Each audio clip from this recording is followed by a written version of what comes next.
সেদিন পাবনা থেকে যাচ্ছিলাম, ওই লালন ব্রিজ পার হয়েই দেখি গাছ ফেলা। ড্রাইভার আমারে বলছে, হুজুর ওঠেন, ডাকাত পড়িয়েছে, কাঁচ খুলে দেন। কাঁচ খুলে দিয়ে দেখি মুখ বাঁধা, কালো কাপড় দিয়ে, আর হাতে বাবাজি বড় বড়।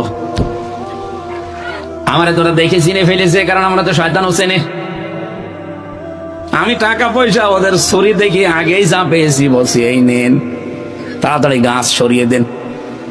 আমার দিকে তাকিয়ে বলছে, হুজুর আপনার টাকাও নেব, আল্লাহ মাফ করবে। আরে শয়তান, তাড়াতাড়ি দেন।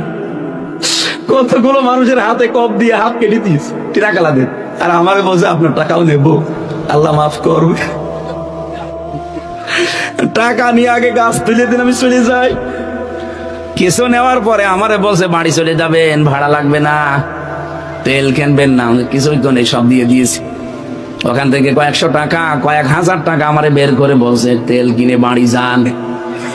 ড্রাইভার আমারে যাওয়ার সময় বলছিল, হুজুর ডাকাত হলো, ইমানদার ডাকাত, আমাদের টাকা দিয়ে দিল।